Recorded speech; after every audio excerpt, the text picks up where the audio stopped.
It took me years after I got diagnosed with Crohn's disease to not only repair my relationship with food, but to admit that I had a type of eating disorder which was brought about by my Crohn's disease. But how do you know if you have an eating disorder? Well, stay tuned, as this is what I will be discussing in this video.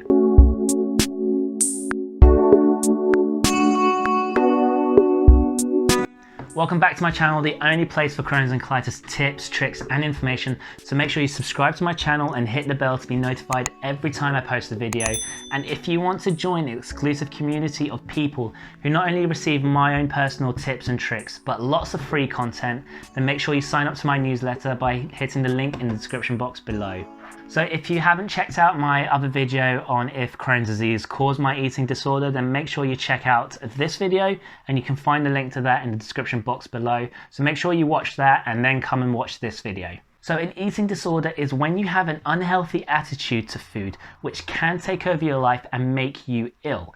It can involve eating too much or too little, or you becoming obsessed with your weight and your body shape. Now, everything I'm going to talk about in this video is related to eating disorders, but it's more focused on eating disorders as a result of a chronic illness like Crohn's disease or ulcerative colitis. And an eating disorder can affect anyone. Men and women of any age can get an eating disorder.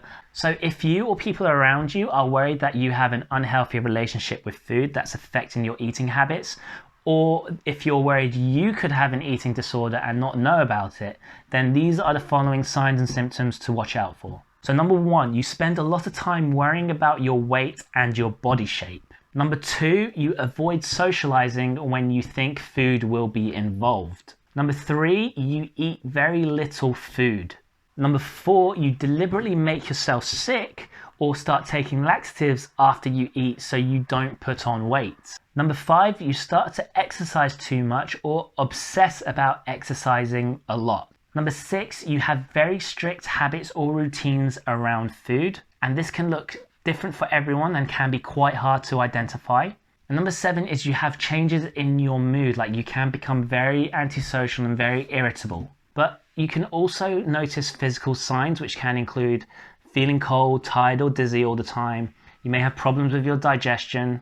Your weight can be very high or very low for someone of your age and height, and for women you may not be getting your periods. So eating disorders can be very difficult to identify, especially in yourself if you struggle to admit that you have one. Now, it is very, very important to go to your doctor and discuss any of these concerns with them. Now, make sure you check out these videos for more useful tips, tricks and information for Crohn's disease and ulcerative colitis. Hit that subscribe button and the bell to be notified every time I post a video, as well as leaving a like and a comment if you enjoyed this and found it useful. And I can't wait to see you in the next episode. Have a great day.